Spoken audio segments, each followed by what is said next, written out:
গোটা দুনিয়াটাই পরীক্ষা। আল্লাহ যারে পছন্দ করে বেশি তার পরীক্ষাও। আসাদুন নাসি বালাআন আল আম্বিয়া, এই পৃথিবীতে আল্লাহ সবচেয়ে বেশি বালা মুসিবত দিয়ে পরীক্ষা করেছেন নবীদের, কারণ নবীরা আল্লাহর কাছে কম প্রিয় না বেশি প্রিয়? যেহেতু প্রিয় বেশি, পরীক্ষা। এজন্য মুমিনের উপর যদি পরীক্ষা আসে, মুমিনের উপর যদি অত্যাচার আসে, মুমিনের উপর যদি ধৈর্যের পরীক্ষা আসে, জেল জরিমানা আসে, মুমিন ওইটারে ভয় পায় না। মুমিন ভয় পায় একজনকে, চিল্লায় বলেন তিনি কে? কারণ আল্লাহর ঘোষণা ওয়ালা তাহিনু ওয়ালা তাহজানু, ঘোষণাটা কার? ভয় নাই, তোদের চিন্তা নাই। আনতুমুল আ'লাউনা ইন কুনতুম মুমিনিন, তোমরাই বিজয়ী হবা যদি মুমিন হও, যদি মুমিন হও। এজন্য ধৈর্যের পরীক্ষা দিতে হবে, আল্লাহর উপর তাওয়াক্কুল করতে হবে, অত্যাচার আর জুলুম আল্লাহর নামে সহ্য করে যেতে হবে। চিল্লায় বলেন ঠিক কিনা? কারণ মুসলিমের সাথে আল্লাহ থাকে। মুসলিমের বদদুয়াকে বিশ্বনবী ভয় করতে বলেছেন, কারণ মুসলিমের বদদুয়ার মাঝে আর আল্লাহর মাঝে পর্দা থাকে। যারা দুনিয়ার বুকে জুলুম করে তাদেরকে ক্ষমতার মসনদ থেকে নামিয়ে দেয় কে? আর যারা মজলুম হয়, যাদের রক্ত দিয়ে জমিন ভেজে, তাদেরকে জমিনের ক্ষমতা দিয়ে দেয় কে? আর যারা রক্ত ঝরায়, ইতিহাস বলে তারা শেষ পর্যন্ত প্রাণ আর জান নিয়ে পালাবার জায়গাটা পায় না। চিল্লায় বলেন ঠিক কিনা? এজন্য মুমিন খুব ভালো করে জানে, রাত্রি যত গভীর হয়, সুবহে সাদিকের সময় কাছে আসতে থাকে। গর্ভবতী নারীর পেটের জ্বালা যন্ত্রণা, ব্যথার পেইন যত বাড়ে, নতুন মেহমান আগমনের সময় কাছে আসতে থাকে। তেমনি ইসলামের পক্ষের শক্তির উপর যদি অত্যাচার, অনাচার, স্টিম রোলার বেড়ে যায়, এটা প্রমাণ করে ইসলামের বিজয়ের সময় কাছে আসতে শুরু করেছে। চিল্লায় বলো ঠিক কিনা? এজন্য রাব্বুল আলামিন ডেকে বলেন, গোলাম লিয়াবলুয়াকুম আইয়ুকুম আহসানু আমালা, কে ভালো আমল করো, কে খারাপ আমল করো, এজন্য আমি জীবন মরণ তৈরি করেছি। চিল্লায় কোন ঠিক কিনা? এরপর আল্লাহ বললেন, ওয়ালাকাদ যায়্যানাস সামাআদ দুনিয়া বিমাসাবিহা ওয়া জাআলনাহা রুজুমান লিশ-শায়াতিন। সুবহানাল্লাহ বলেন। ওয়ালাকাদ যায়্যানাস সামাআদ দুনিয়া। মাইকম্যান কোথায়? সাউন্ডটা বাড়াও। এত দুর্বল কেন তোমার সাউন্ড? মনে হচ্ছে আমি মাইক ছাড়া কথা বলছি। সাউন্ডটাকে স্ট্রং করো। ওয়ালাকাদ যায়্যানাস সামাআদ দুনিয়া, I have beautified the closer sky with candles, with light and stars. আল্লাহ বললেন, আমি দুনিয়ার আকাশকে তারা দিয়ে সুশোভিত করেছি। আকাশে তারা আছে না নাই? এগুলো এমনি এমনি হয়েছে না? তৈরি করছে কে? বিশ্বাস হয়? কোনো সন্দেহ আছে? এখন তো লাইটিং ফাইটিং এর যুগে তারার যে কি সৌন্দর্য আমরা বুঝি না। আমরা যখন ছোটবেলা গ্রামে যেতাম, রাতের বেলা তারার মেলা, কি সুন্দর, একটার চেয়ে একটা সুন্দর। শুকতারা, ধ্রুব তারা, সপ্তর্ষিমণ্ডল, 7টা তারার একটা চেইন আছে, চেনেন এগুলো? কি সুন্দর তারা! এগুলো তৈরি করে রেখেছে কে? প্রথম আকাশের মহাশূন্যকে আল্লাহ এই তারকা দিয়ে বিউটিফাই করেছেন। ইটস এ ক্যান্ডেল, আল্লাহ সাজিয়ে রেখেছেন। আমরা খালি চোখে যেটা দেখি, এটা কিন্তু আকাশ না, এটা প্রথম আকাশ নয়। প্রথম আকাশ যে কত দূরে আমেরিকার নাসার বিজ্ঞানীরাও জানে না। খালি চোখে আমরা যা দেখি, এটা প্রথম আকাশের মহাশূন্য। এর অনেক অনেক অনেক উপরে প্রথম আকাশ। এরপরে দ্বিতীয় আকাশের মহাশূন্যের স্তর শুরু, এরপরে দ্বিতীয় আকাশ, তারপরে তৃতীয় আকাশের মহাশূন্যের স্তর শুরু, তারপরে তৃতীয় আকাশ। একটার চেয়ে আরেকটা বড়। প্রথম আকাশের চেয়ে দ্বিতীয় আকাশ কত বড় বলি, আপনার হাতের আংটিটা যদি সাহারা মরুভূমিতে আপনি ছুঁড়ে ফেলে দেন, পুরো মরুভূমির তুলনায় আংটি যত ছোট, আল্লাহর দ্বিতীয় আসমানের তুলনায় আল্লাহর প্রথম আসমানটা ঠিক তত ছোট। একটার চেয়ে একটা বড়, একটার চেয়ে একটা বড়। সূর্য দেখে আমরা অবাক হয়ে যাই, 9,30,00,000 মাইল দূরে। এই পৃথিবীর চেয়ে 13 লক্ষ গুণ বড়। এটার সানশাইন, আলো আসতে পৃথিবীতে 8 মিনিট 18 সেকেন্ড লেগে যায়। আমরা মনে করছি সূর্যই বড়। আমরা বসে আছি মাইথার দিয়াতে, তাই না? এই জায়গাটার নাম কি? মাইথার দিয়া। কি খালি এতটুকু প্যান্ডেলের সমান? কত বড় মাইথার দিয়া! এই পুরো মাইথার দিয়া কোন থানায় পড়ছে? দাউদকান্দি। দাউদকান্দি হচ্ছে কুমিল্লার 16টা থানার একটা, ঠিক কিনা? 16 থানা মিলে কুমিল্লার একটা জেলা। এরকম কয়টা জেলা আছে? 64 জেলা। এই 64 জেলা মিলে আমাদের সুজলা সুফলা শস্য শ্যামলা ডিজিটাল বাংলাদেশ। কথা কন। আর বাংলাদেশ হচ্ছে পৃথিবীর সবচাইতে বড় দেশ। হ্যাঁ, 64 জেলা, এরপরে ছোট। যাদের অ্যাটলাস ম্যাপ নিয়ে যাদের ধারণা আছে তারা দেখবেন বাংলাদেশ এই শব্দটা লেখার জায়গাও আমরা পাই না। মানচিত্রে বাংলাদেশ শব্দটা লেখার জায়গা পায় না। বিআরএ উঠে যায় ইন্ডিয়ার উপর, আর ডিএসএচ উঠে যায় আবার ইন্ডিয়ার উপর। মাঝখানের দুইটা অক্ষর বাংলাদেশের উপরে পড়ে। চিল্লায় বলেন ঠিক কিনা? কত ছোট দেশ, পাশের ইন্ডিয়া 20-25 গুণ বড়। ইউরোপ আমেরিকার অনেক দেশ আছে, আমেরিকাই বাংলাদেশের চেয়ে শতগুণ বড়, কানাডা কয়েকশো গুণ বড়, রাশিয়া কয়েকশো গুণ বড়। এরকম প্রায় 200 দেশ নিয়ে পৃথিবীর স্থলভাগ, আর 70% হচ্ছে শুধু পানি। এই সব মিলে আমাদের এই পৃথিবী। আর এত বড় পৃথিবীর চেয়েও নাকি সূর্য 13 লক্ষ গুণ বড়। তার মানে সূর্যই বড় না, সূর্যের চেয়ে অনেক বড় তারা আছে। সূর্যের পরে পৃথিবীর সবচেয়ে কাছের যে তারা বা স্টার, ওটার নাম হচ্ছে প্রক্সিমা সেন্ট্রাই। নাম কি? প্রক্সিমা সেন্ট্রাই। এরপরে আলফা সেন্ট্রাই এ, আলফা সেন্ট্রাই বি, ইটা ক্যারিনা, বেটেলজিউস, এরকম একটার পর একটা তারা। যেই সূর্য পৃথিবীর চেয়ে 13 লক্ষ গুণ বড়, বেটেলজিউস নামে একটা তারা আছে, ওটা সূর্যের চেয়ে 33 কোটি গুণ বড়। তার মানে কি বেটেলজিউসই সবচেয়ে বড় না, ছোট্ট একটা তারা। এই বেটেলজিউসরে খেয়ে ফেলাইতে পারে এরকম 1000 কোটি গুণ বড় সাইজের তারা আছে না নাই? এরকম কয়েক বিলিয়ন তারা নিয়ে আমাদের গ্যালাক্সি গঠিত। আমাদের গ্যালাক্সি, এটার নাম মিল্কি ওয়ে। এটার নাম কি?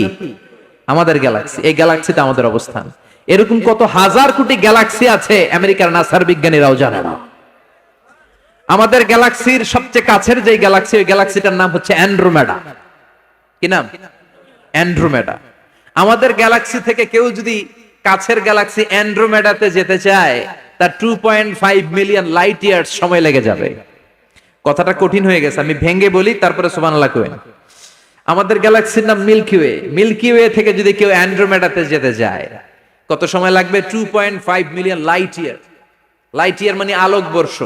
আলোর গতিতে যদি ছোটা যায়, 2.5 মিলিয়ন মানে হচ্ছে প্রায় 25 লক্ষ। তাহলে পৃথিবীতে সবচেয়ে দ্রুতগামী যে বিষয়টা আবিষ্কৃত হয়েছে সেটা হচ্ছে আলো। এই যে লাইট মারলে যে ছোটে, এই লাইট প্রতি সেকেন্ডে 1,86,000 মাইল বেগে ছুটতে পারে।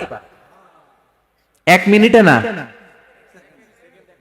1 ঘন্টায় না, 1 মিনিটে না, 1 সেকেন্ডে আলো চলে যায় কয় মাইল? 1,86,000। খুঁটি ইমাজিন দ্যাট। আপনি কল্পনা করতে পারেন? হয়তো মাথা নাড়াইতেছেন এমনি। এটা কি কল্পনা করা যাবে? আমার তো তার ছিঁড়ে যাচ্ছে। 1 সেকেন্ডে নাকি আলো ছুটে 1,86,000 মাইল বেগে। 1 সেকেন্ড শব্দ কইতে তো 2 সেকেন্ড লাগে। কথা কোন? এর মধ্যে আলো চলে গেছে 1,86,000 মাইল। তো কোন রকেট যদি আপনি পান, যে রকেট দিয়ে সেকেন্ডে 1,86,000 মাইল বেগে রকেটটা ছুটবে প্রতি সেকেন্ডে, খেয়াল করেন, ঘন্টায় না, মিনিটে না, কিসে? সেকেন্ডে। যে রকেটটা সেকেন্ডে 1,86,000 মাইল বেগে ছুটবে, ওই রকেটটা দিয়ে আমাদের গ্যালাক্সি থেকে আমাদের পাশের গ্যালাক্সি অ্যান্ড্রোমেডাতে পৌঁছতে আপনার 25 লক্ষ বছর লেগে যাবে। সুবহানাল্লাহ বাড়িতে গিয়ে বললেন। এরকম বিশাল বিশাল তারা দিয়ে আমাদের আকাশটারে বিউটিফাই করেছে কে? এজন্য আল্লাহ বললেন, ওয়ালাকাদ যায়্যানাস সামাআদ দুনিয়া বিমাসাবিহা ওয়া জাআলনাহা রুজুমান লিশ-শায়াতিন। আমি এই দুনিয়ার আকাশটারে সুন্দর সুন্দর তারকারাজি লাইটের মতো সেটিং করে সুশোভিত করেছি। আবার এই তারকা দিয়ে আমি শয়তানদেরকে প্রহারও করেছি। সুবহানাল্লাহ। শয়তানদেরকে আল্লাহ তারা মেরে আঘাত করে। সুবহানাল্লাহ বলে। এরপরে এই সূরার প্রথম রুকুর শেষে আল্লাহ বললেন, وَأَسِرُّوا قَوْلَكُمْ أَوْ اجْهَرُوا بِهِ إِنَّهُ عَلِيمٌ بِذَاتِ الصُّدُورِ أَلَا يَعْلَمُ مَنْ خَلَقَ وَهُوَ اللَّطِيفُ الْخَبِيرُ। আল্লাহ বললেন, وَأَسِرُّوا قَوْلَكُمْ, তোমরা যদি গোপনে কথা বলো, أَوْ اجْهَرُوا بِهِ, কিংবা স্পষ্ট করে বলো, সব শুনে কে? আপনি যেমনি বলেন শুনবে কে? বলেনই নাই, শুধু মনে মনে ভাবছেন, শুনবে কে? সুবহানাল্লাহ কইবেন না? সাত আকাশের উপরে, আরশের উপরে তার অবস্থান, সাত জমিনের নিচে কোন গোপনতম প্রকোষ্ঠে, কোন ছোট্ট বাক্সের ভেতরে যদি কোনো পিপিলিকা নীরবে হেঁটে যায়, আল্লাহ বলে আমি ওই পিঁপড়ার হেঁটে চলার পায়ের আওয়াজটাও শুনতে পাই। এজন্য কেউ যেটা শোনে না, শোনে কে? এরপর আল্লাহ বললেন, হুয়াল্লাযী জাআলা লাকুমুল আরদা যালুলান ফামশু ফি মানাকিবিহা ওয়া কুলু মির রিজকি ওয়া ইলাইহিন নুশুর। সুবহানাল্লাহ বলেন। আল্লাহ ডেকে বললেন, গোলাম তোমাদের জন্য জমিনটারে আমি বিছানা বানিয়েছি। আল্লাযী জাআলা লাকুমুল আরদা ফিরাশা, জমিনটারে বিছানা বানিয়েছে কে? এই বিছানার মতো সমতল জমিন দিয়ে তোমরা হেঁটে বেড়াও, চলে বেড়াও, হেলে দুলে পড়ার সুযোগ নাই, ঠিক কিনা? এই যে মাইথার দিয়ে আর আজকের যে ময়দান, এটা যদি বিছানার মতো সমান না হইতো বসতে পারতেন? কথা কন। এই ময়দানের প্যান্ডেলের এদিক দিয়ে উঁচা, এদিক দিয়ে গর্ত, এদিক দিয়ে নিচা, এদিক দিয়ে খাড়া, কেমন হইতো? কথা কন। কেউ আমার দেখতো, কেউ দেখতো না, কেউ দাঁড়াইয়া, কেউ বৈশা, আছে না নাই? কিন্তু জমিনটারে সমতল বানালো কে? আপনি যদি বিমান থেকে যদি আপনি দেখেন, বিমানের গ্লাস দিয়ে, জানলা দিয়ে যদি আপনি নিচের দিকে তাকান, আপনি দেখবেন মনে হবে পুরো জমিনটাকে আল্লাহ সবুজ কার্পেট দিয়ে কার্পেটিং করে রেখেছে। এই সৌন্দর্য দিয়েছে কে? আবার রব্বুল আলামিন বলেন, জমিনটারে সমান দেখে, কার্পেটিং দেখে মনে করো না তোমরা বেঁচে গিয়েছো।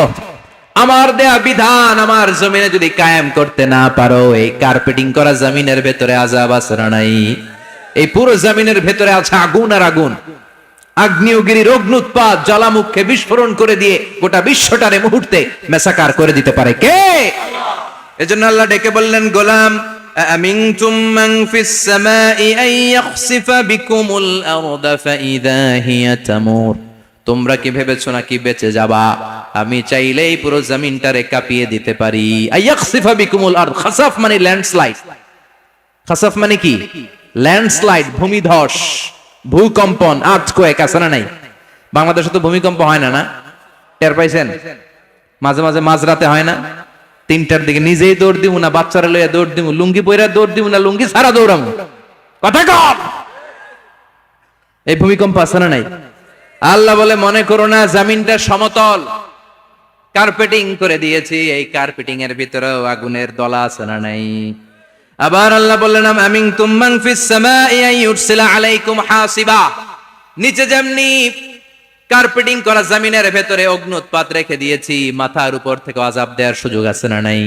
চাইলে আল্লাহ অগ্নি বৃষ্টি দিতে পারে, আগুন বৃষ্টি দিতে পারে, ঠান্ডার বজ্রপাত দিতে পারে। আপনারা লূত আলাইহিস সালামের কওমের নাম শুনেছেন? তারা হোমোসেক্সুয়ালিটি, সমকামিতা করত। ফলে আল্লাহ তাআলা বিশাল এক চিৎকার মেরে সাইয়েদনা জিবরাইলের মাধ্যমে পুরো জমিনটারে শেষ করে দিলেন। ফাজআলনা আলিয়াহা সাফিলাহা ওয়া আমতারনা আলাইহিম হিজারাতাম মিন সিজিল, তাদের অপকর্মের কারণে জর্ডানের ওই এলাকাটাকে আল্লাহ বললেন, জিবরাইল এলাকাটারে হাতে তুলে নে, আকাশের উপরে তুলে পুরো এলাকা সহ মানুষ সহ জমিনের মধ্যে গেড়ে দে। জমিনের নিচের মাটি উপরে নিয়ে গেল কে? উপরের মাটি নিচে নিয়ে গেল কে? পুরো জায়গাটা এখন ডেড সি হয়ে গেছে। কি সি? ডেড সি নাম শোনেন নাই বোধহয়? আজকে শুনে রাখেন, এটারে বলে মৃত সাগর। এটা গজবের জায়গা, ওখানে মানুষও ডুবে না। লবণের ডেনসিটি, সল্টের ডেনসিটি এত হাই, এই পানির মধ্যে এত গজব, এর মধ্যে কোনো মাছ জন্মায় না, চিংড়ি জন্মায় না, কাঁকড়া জন্মায় না, ব্যাং হয় না, শ্যাওলা হয় না, কিচ্ছু বাঁচে না। এটা গজবের জায়গা, চিল্লায় বলেন ঠিক কিনা?